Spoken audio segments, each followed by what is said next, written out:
Siniget ingkang manjing Datulaya mangkana ing mijiring Jawi Raden Sedewa ngawe Sanjapra kadang putra Pandhawa pating bleber galak Jayasar duluh Wikritita.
Sangking negeri Ngamarta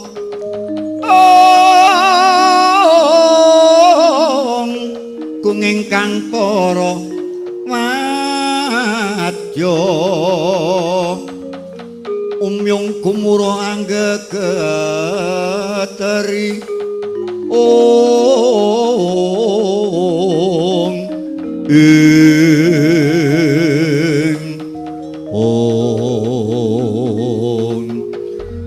Pangandika ing ngadhawuh Kanjeng Paman kula katimbalan semunipun wigatos monggo kula tringgal paring pangandika keparenga ingkang putrapun Antarja nyadong dawuh. Anakku wong brengos, anakku wong jelunet Antarja sabar sawetara nggih. Nggih Kanjeng Paman. Keparenga kula ngemping pawatos Kanjeng Paman menapa dawuh ing badhe kadhawaken swawinggal paring pangandika dhateng ing putra ing Pringgondani. Gatotkaca sabar sawetara. Ana kabar apa, Om? Enggal paring pangandika, Om. Aku ngemping pangandika. Ya, Antasena alon diatata. Antarja, won pangandika ing ngadhawuh. Aja padha ngemping werta dewi-dewi, cukup aku tak wawan gunem laman kadangmu ing jangkar bumi, kaya ora prabeda penampane. Kula namung sumangga keparingipun Kanjeng Paman.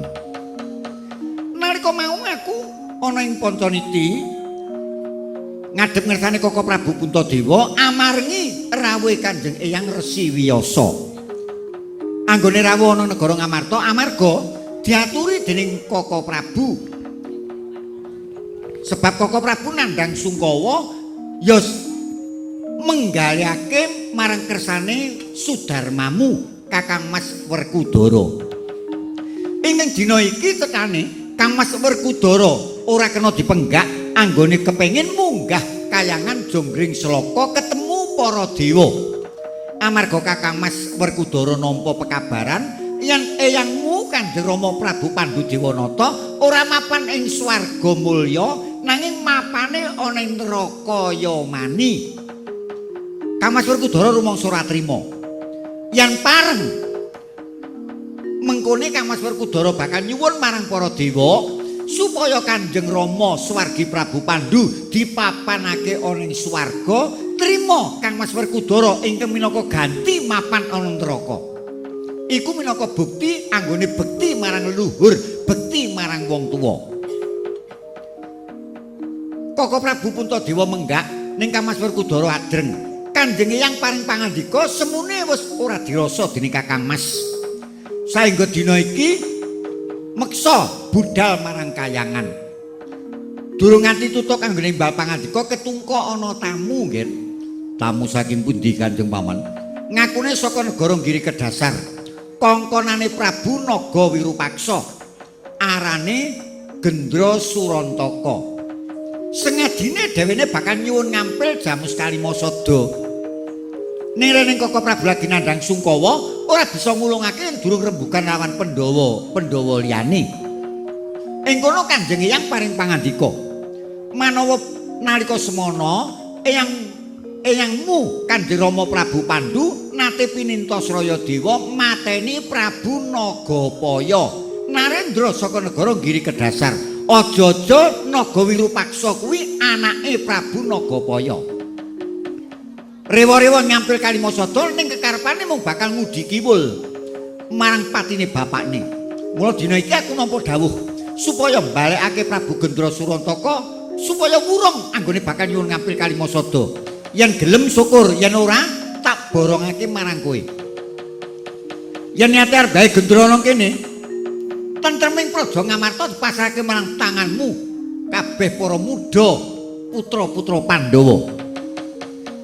Lah mula wiwit dina iki kowe tan nom-nom aja mung gedhekake suka parisuka, ning wiwit saiki kowe kudu mikirake negaramu, mikirake kawulamu. Negaramu iki lagi nandhang prihatin kaya ngene kuwi yen sing tumandang gawe dudu tan nom-nom arep sapa meneh. Nggih, menawi mekaten Kanjeng Paman, mboten perlu Kanjeng Paman dawuh dhateng sinten-sinten cekap dhateng ingkang putrapun Antarja kemawon sampun ngrampungi. Menawi panjenenganipun Kanjeng Paman dawuh mangke Gendra Surantaka kula ingkang nanggulangi kula pendeme gesang-gesangan. Bagus. Gatotkaca piye? Menawi wonten dawuhipun Kanjeng Paman kula namung sendika, boten perlu dawuh dhateng sinten-sinten cekap dhateng ing putra ing Pringgondani. Mangke Gendra Surantaka kula ingkang badhe nugel jangganipun. Bagus. Antasena piye? Aku mono ya mengko nek uman gawean. Lho kok nek uman gawean iki karepe piye? Lho, lah wong aku suraman gawean kok. Iki jenenge kakang-kakangku wong loro iki lak serakah kabeh to. Genah kabeh padha nampa dawuh. Lah kok Kakang Antarja matur, rasa dawuh sapa-sapa aku wae cukup engko tak pendeme urip-uripan. Lho, Kakang Gatotkaca ya ngono. Rasa dawuh sapa-sapa, dawuh aku wae engko tak tugele gulune. Lah nek aku ora gawean to, ayo nganggur. Mikiri nonton ngono wae to. Sing penting sesuk-esuk ora ana apa-apane ngono kuwi. Malah kepenak. Ora dadi kaya ngapa kowe kudu melu nyambut gawe. Yo, empane dawuhe Kanjeng Paman kaya ngono manut. Mate, wong pangandika ngadhawuh. Aku karo kowe ngawat-awati lakune bocah-bocah. Dina iki ora gage petana yudane Gendra Surantaka. Nyun tambahing pangestu kepareng kula bidal dinten samangke.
sonya baraan wite-wite tek maletek gegono tanono lindu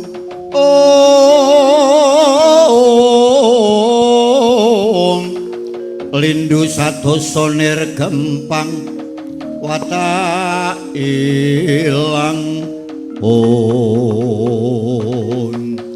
Togok kula aku pinarcaya dening Koko Prabu. Lajeng aku wis kelakon ketemu Narendra Ngamarta jejuluk Prabu Puntadewa. Lajeng lah kok wonge alus temen kok midak kapuk ora pendeng bebasane. Nggih. Kaya ngono kok dikondhangake menawa Pandhawa ampuh digdaya ki sing dikondhangke apane kok? Lho. Lah terus pundi to? Ketoke ngono sing jeneng Puntadewa, lha mengo wae angel. Omong-omongan ora seru. Ora ono sing tak wedeni. Kok kowe bola-bali weling marang aku mlebu negara Ngamarta kon ngati-ati negara Ngamarta ngapati diwedeni apane? Lah mriko. Panjenengan mriko cok ming nyawang njaba ning ora ngerti jeroane. Nyepelekke barang sing ketok. Mongko barang sing ketok menika terkadang ora padha karo barang sing ora ketok. Mula nek nyawang napa-napa niku kudu sing waspada. Aja ming nyawang blegere njaba, nek bisa kudu ngerti apa sak walike sing ketok. Ngoten niku. Sampeyan mriksani Pandhawa ming blegere. Nek mulane Pandhawa kondang sejagat merga Pandhawa ora kena disepelekake. Ngoten. Prabu Puntadewa ketoke jangka mawon angel, mengo mawon angel, midak ledeng ora kapuk. Iki kuwalik. Apa? Midak kapuk ora ledeng. Oh, midak kapuk ora ledeng ning mangke. Janji Puntadewa niku pun Triwikrama medeni. Pandhawa ki pira, Gok? Mula jenenge Pandhawa niku tegese anake Pandu saka tembung Panduhawa. Ngoten, jenenge Pandhawa, nek anake Dewi Ragu jenenge Ragawa. Nek turuning Dewi Danu jenenge Danawa. Anake Prabu Kuru jenenge Kurawa, ngoten. Pandhawa menika 5. Pandhawa 5 nggih. Mbarpe Puntadewa, Panenggak Werkudara, Penengah Janaka, Sumendi Nangkula, Waruju Sedewa. Oh, dadi waruju menika ragil.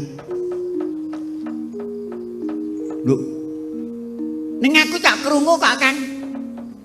Dateng Kadang Mitra Waruju.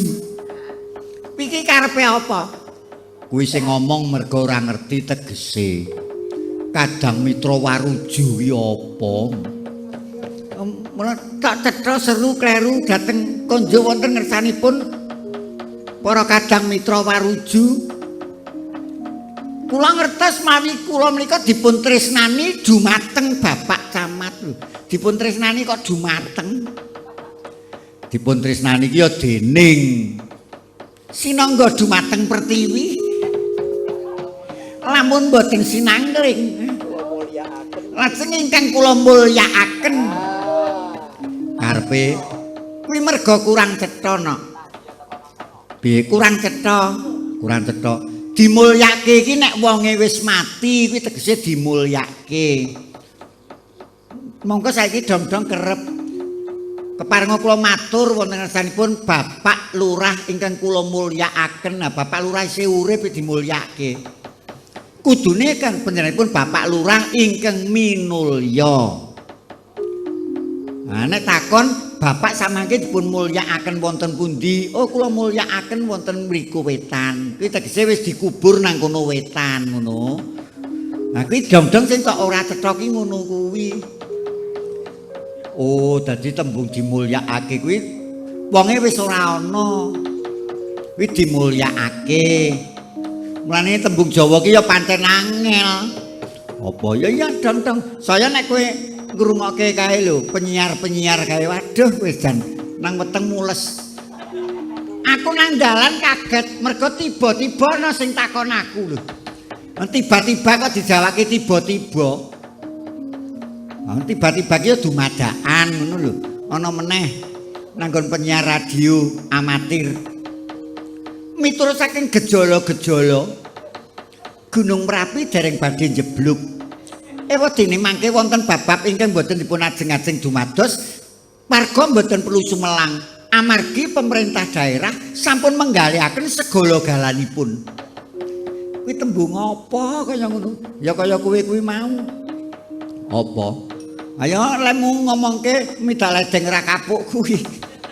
Dibolak-balik.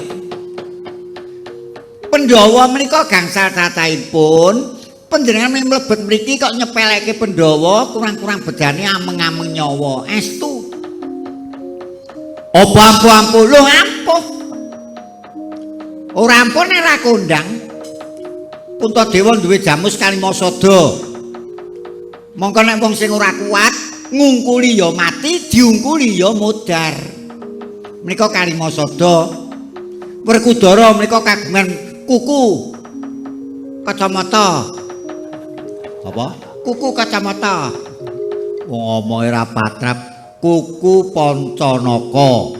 Kuku Pancanaka dawane 7 meter, landhepe 7 penyukur. Nek wong sing ora kuat ming kedumil kuku Pancanaka iso mati dadakan. Kuwi Werkudara. Lah Janaka, wah nek Janaka komplit. Aji apa-apa duwe. Aji Laima, Aji Matima, Asmaranggama. Aji Matima bisa cilik sak mrica binubut. Aji Laima iso ilang ora diweruhi. Aji Asmaranggama katuti wong wedok pirang-pirang. Mulane Janaka bojone akeh. Janaka menika bojone akeh. Anak dewa kathah, anak ratu akeh, anak pendhita tanpa wilangan. Mulane bojone akeh. Ngeten? Disenengi wong pirang-pirang. Ning isale nata bojo mula ora ana sing cemburu. Mboten kados Mbak Ayu nganu togok niku. Golek sinden anyare nang omah padu. Golek sinden anyar nang omah padu. Sapa ki mau mesti nganggo kacamata. Ketek jae meneh kono, ora culek mripate. Ini bendina kaya ngono kuwi jajal. Kowe iki ora sakakan ngomong. Kok ngono ngerti mbayune kok ngono. Cangkemmu ya omong. Aku ki ra omong, aku mung cerita kok. Disumpah. Tekan gone kok cerita-cerita. Wau tuh megelang niku kadang gangsenan nganggo kacamata. Ayo dadi Bratayuda. Mati. Mbak Ayumu. Wah. Iki mau aku durung nganti nampa wangsulane Puntadewa, ana sing mangsuli aku. Sinten? Jenenge Raden Sedewa. Mulika wuragil Pandhawa. Iya. Malah nantang marang aku njaluk pitukon. Pitumbasanipun getih setetes. Lah rak tenan. Pun dos pundi menika wau. Namung kula pasrah panjenengan kira-kira yen ora wani dunduri, nek wani tak wani niku. Aku pinarsa jeneng Koko Prabu apa Naga Wirupaksa. Yen nganti bali ora gawe, bocoane Koko Prabu. Pramila tumbang keplok karo lak petone kaya apa yudane wong Pandhawa. Ingkang atos-atos nuwun.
wurahan tengarane ngajurit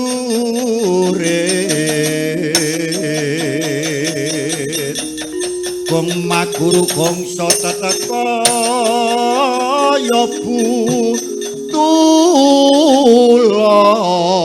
ora panggring turangesti rakata engkang tuaja layu sepi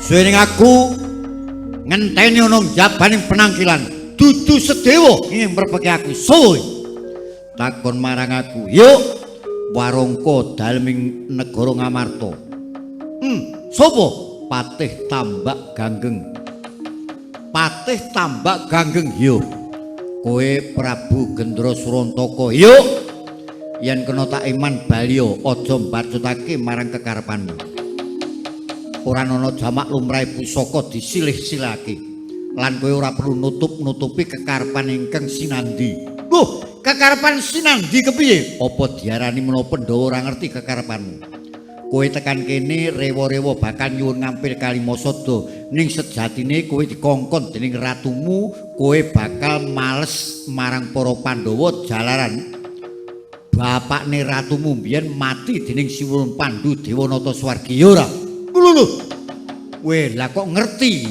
apa abam yo pancen dasarku kaya ngono mula pasrahke ora yen ora pasrahke lakon negara Ngamarta sungsang bono balik rasa tanding liya-liyane ayo Tambak Ganggeng tampanono wani dening aku sing tak wedeni apamu leno kawas padamu gendeng mustakamu kelakon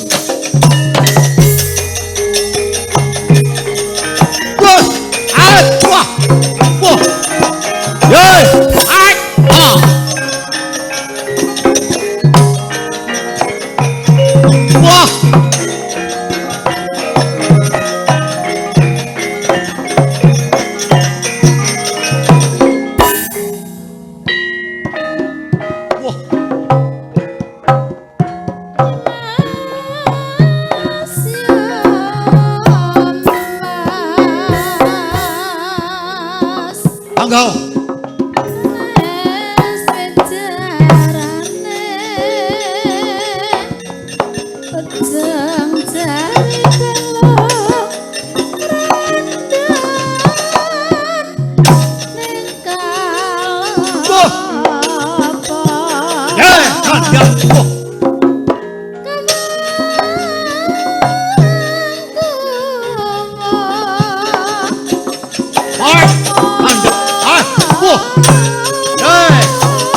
ora apa-apa.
Dirilo Antarja Midil Antarja Midil Sabantala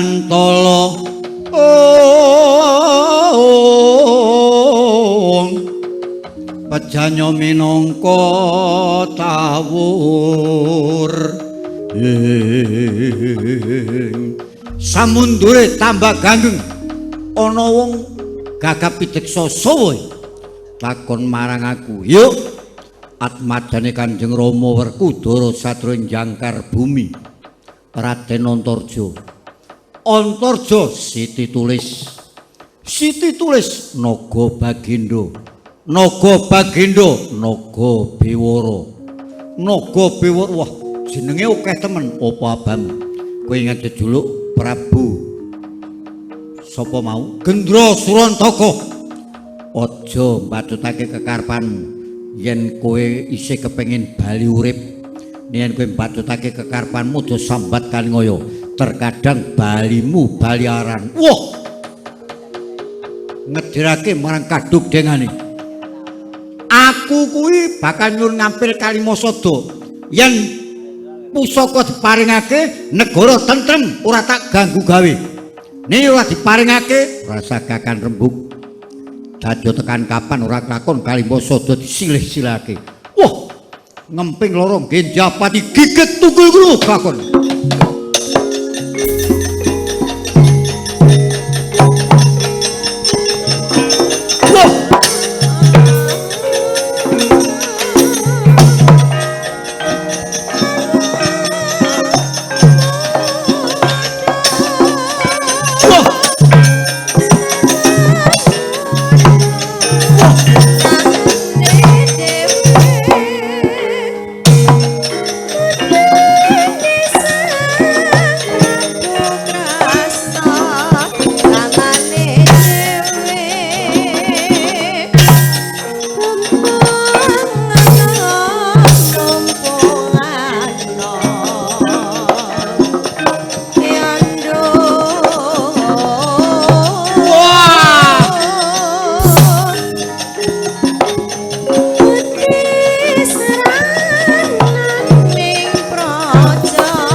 ya wis ora ana sak pembanyon. Iki mau mungsuhe ngertiku Raden Antarja. Oh, ya selesai.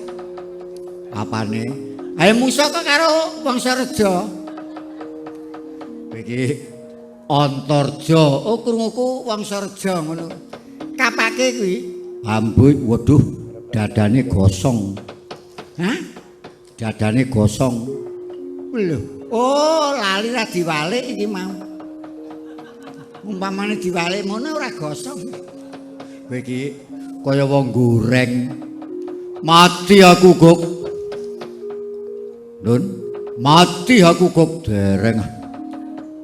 Aku mati, Guk, dereng kok. Wong sambat kok diwangsuli iki piye? Dos pundi? To, Guk. Nun.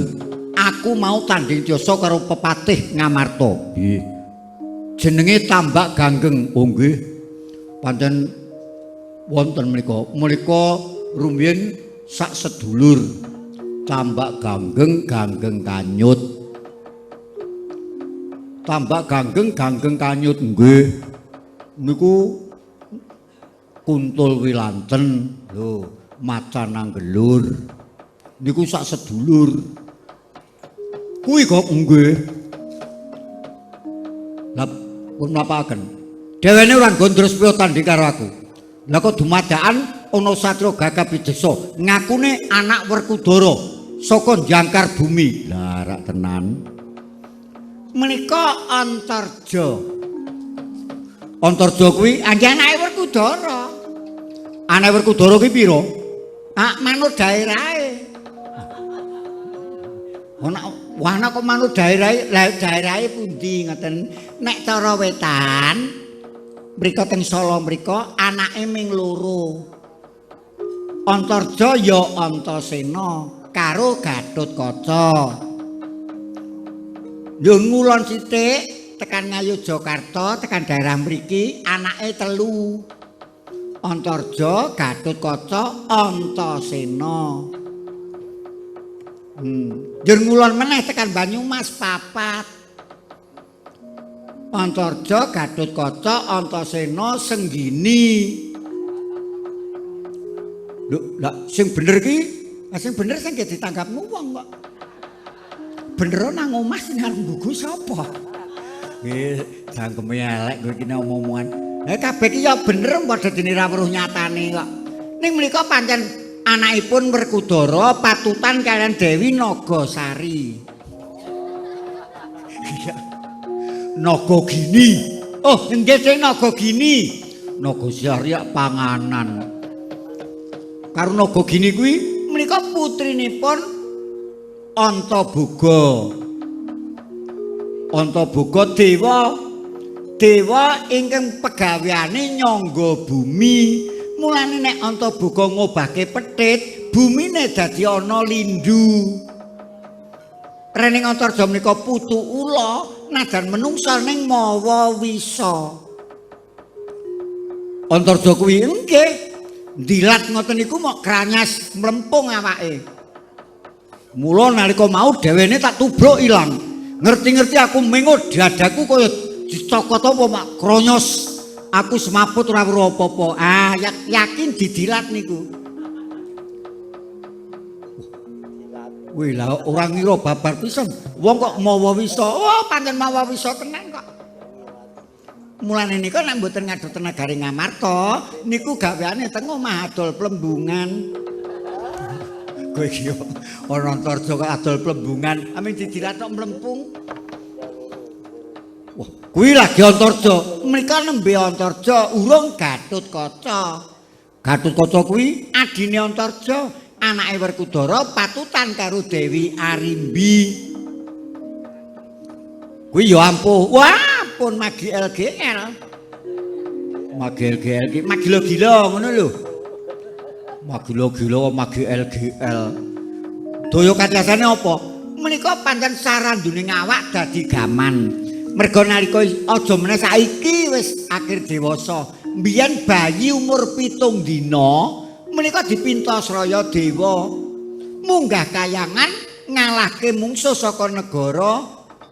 Ngendi Kang? Balane sapa? Balane Prabu Kalapracuna. Oh nggih. Ngembat keputihan balane Prabu Pracona ingkang mandhegani Patih Sekipu Tantra. Bayi umur 7 dina isih abang nika. Gatotkaca kuwi nggih jenenge Jabang Tutuka. Wonten iku cokot dening Sekipu tugel sirahe.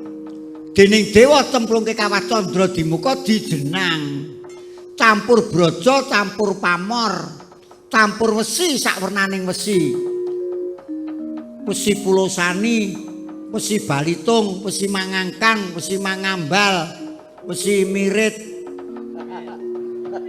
wesi Winong. Ora wesi oleh werna campurke dadi siji. Mulane Gatotkaca kondang otot kawat balung wesi sungsum gegala kulit tembaga mripat Surya Kanta brengos rambut kawat driji gunting sikil pacul garese ril wetenge karet bokonge wajan anune ceret tegese ya pokoke anune ceret jenengan teng ngandhape ngoten bukake mawon ya to nggih crut-crut ngoten plempung kok ngangger dicrut plempung wah malah medeni nggih mongko diparingi pusaka peparingi dewa pusakane Kotang Antra Kusuma karo Caping Basunanda Trumpah Madu Kacerma.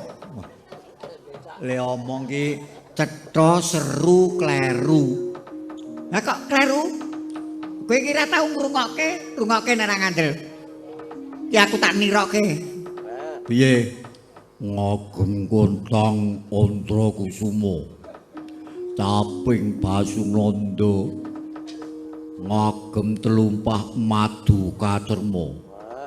Najan kendel kaya lempung kanjingan nyawa.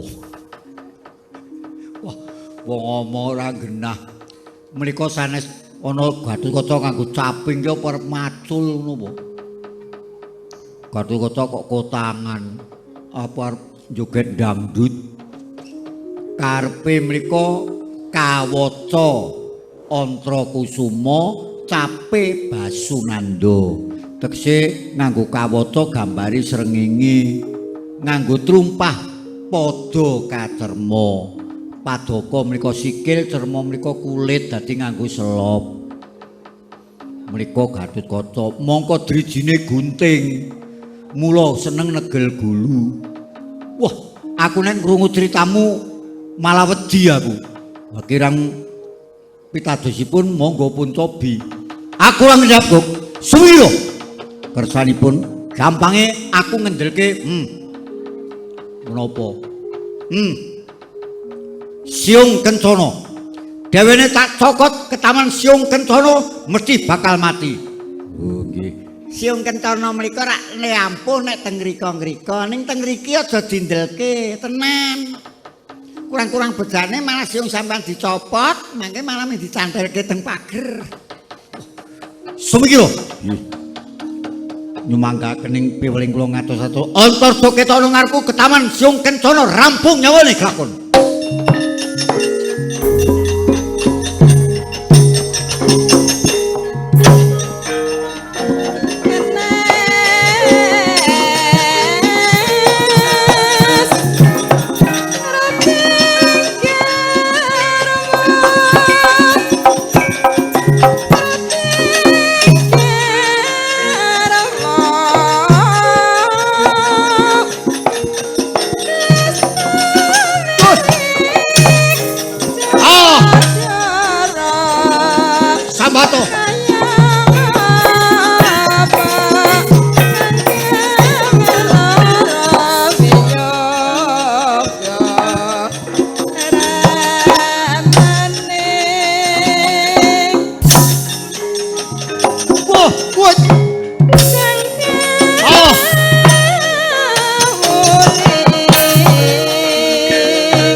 Ambruk meneh, Gung. Piye, Lung? Hah? Ambruk meneh. Ya ini kok semapan ping pindho. Lah piye? Ayo tanpa ana gunane kuwi. Maju-maju klemprek, maju-maju klemprek. Ayo musuh karo anak-anakan Pandhawa ki padha wae wong ngemping lara nggih Japati to. Lah iya. Ana jature ora nggugu ngono. Jature apa-apa ora nggugu maidu. Ayo ben-bene wis karepe dhewe kok. Wah. Togok, Dun. Iki sapa meneh, Gok? Menapa? Ana wong saka Jumantara ngejlogi aku. Aku nggo dolanan. Lah, menika sing jeneng Gatutkaca. Gatutkaca? Nggih. Wah, wonge gagah pideksa nggih. Dadane mencorong satebok ambane nggih. Pun dos pundi? Tasih kirang. Menika agak anake urung bapakne. Bapakne nganti melu maju remuk panjenengan. Wah.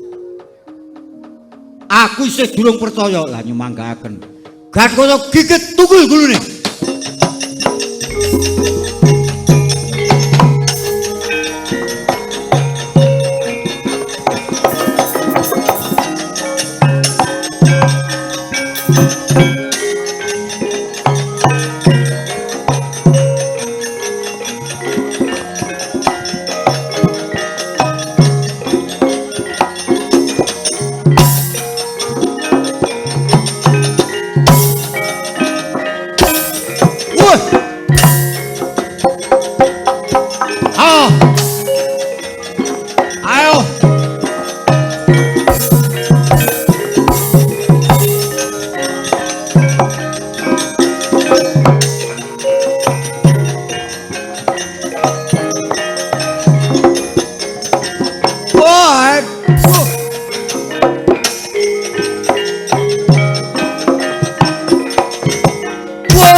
Mati.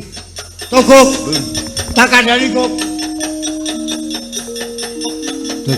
Takan kenging menapa? Wis ora kajen aku kok.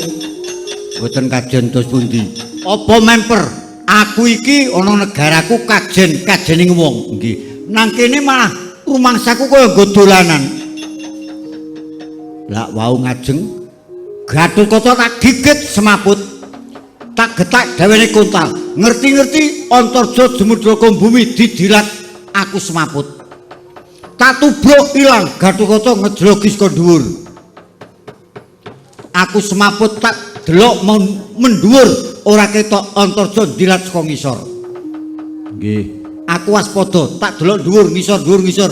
Lah kok ana wong mlaku sak kepenake ngidak dadaku nyet. Tanpa mandeg.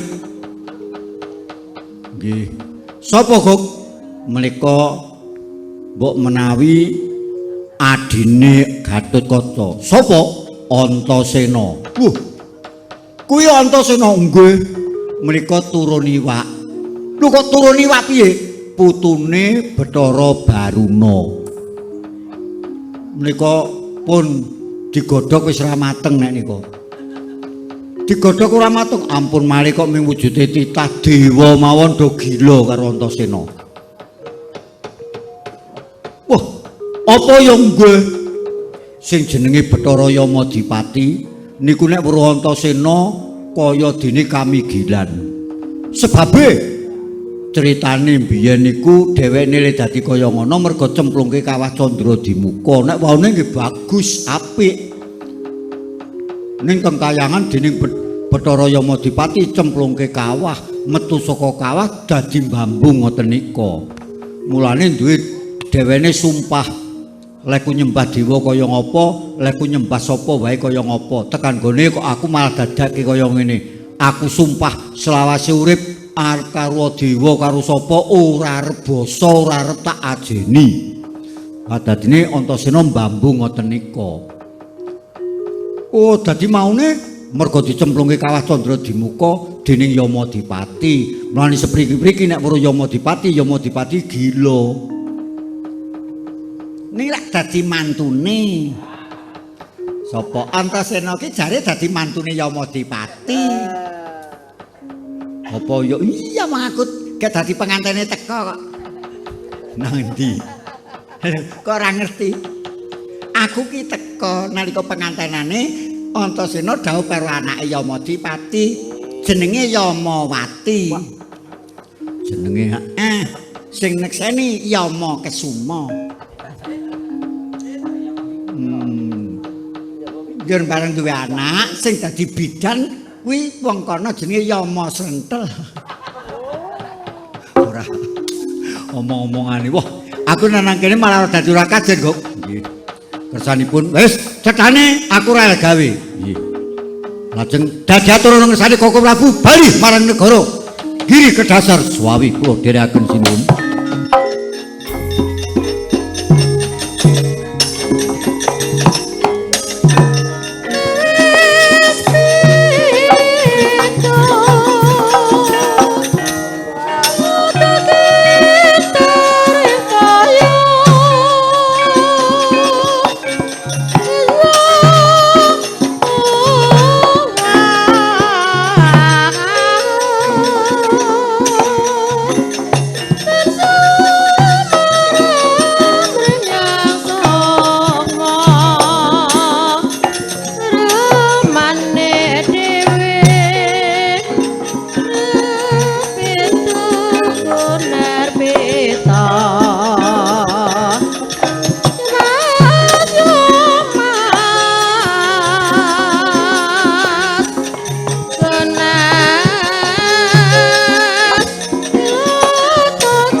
Mantra Tirartati Mirangkara sastra kang sinawung ing sekar rumasep mangeron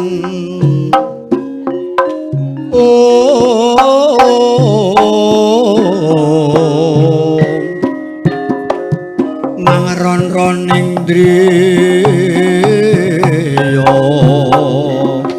ing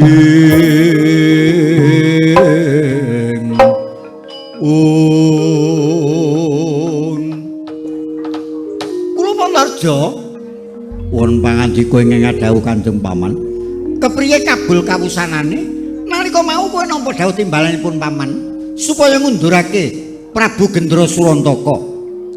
Nuwun pikantuk sawabe dipangestunipun Kanjeng Paman, Ratu utusan menika mboten sepinten daya katiasanipun, nyatanipun wekdaling samangke tilar gelanggang colong plajeng wangsul dhateng negarinipun. Oh, ora mbatutake kekarepane. Mekaten. Ning aja bungah-bungah dhisik. Mbok menawa iki anggone bali merga kaya dene karuban mungsuh. Saka gambarane atiku, dhewene bakal wadul marang Ratu Gustine. Ora wurung sewanti-wanti bakal nekani negara Ngamarta. Mula kowe bocah telu aja nganti kurang kawaspadan. Kowe njaga kanyuwanane Koko Prabu ingkang dumunung ana ing negara Ngamarta. Ewadene aku bebarengan lawan Kakang Mas Nangkula Mundi dawuh timbalane Koko Prabu Puntadewa supaya sowan menyang negara Indrawati. Nggih.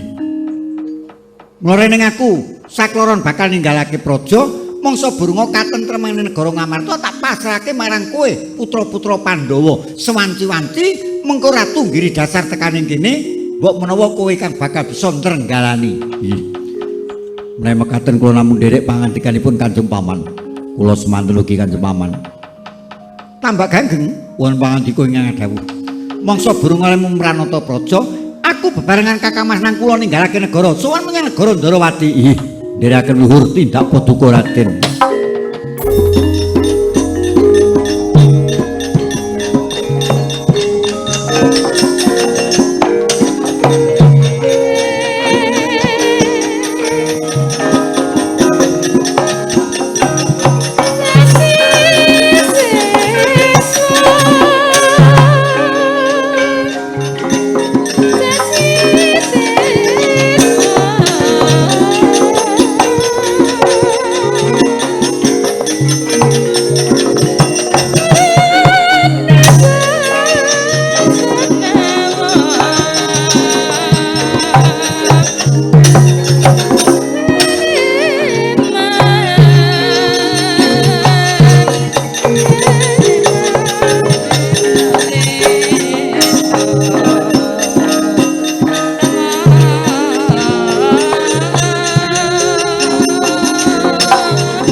Sritinon langening pamyat busana maneka warna renggeng kencana rukma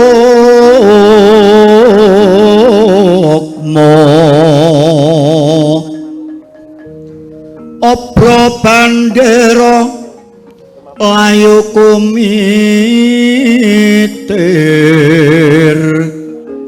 sindrang pandre sing maruta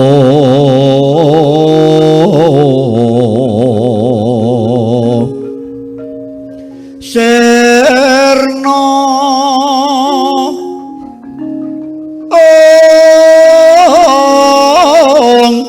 kumaraning wiyat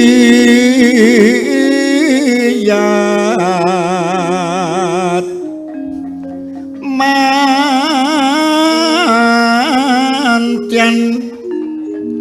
kumlebeting dojo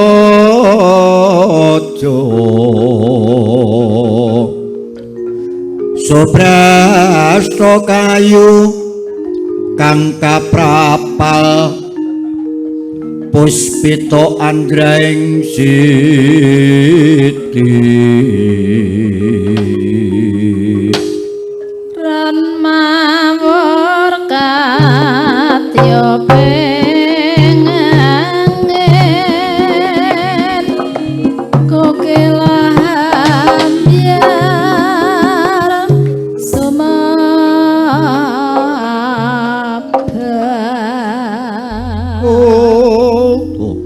nalika semanten Raden kula tuwin Sahadewa amun didhawuh timbalane ing Keraka gegancangan tilar praja tumuju mring negari Ndrawati katentremaning praja kapasrahaken dhateng para kadang putra Pandhawa Raden Antarja Gatotkaca tuwin Antasena sigra-sigra gegancangan daya-daya bangkita angrampungaken perkawis ingkang tumameng praja siniget lampahe Gendhata winarna ing pundi ta ingkang menapa sambunging carita rekaya ingkang wonten kayuwangan Jonggring Sloka. Sang Hyang Jagat Giripati ing lagi animbaling Tiraka Bathara Narada. Katonton saking mandra ing semu, duk nalika semana kayuwangan kepandu ing kasungkawan pratandhane datan imbal pangandika Sang Bathara Guru kaya salita gondange.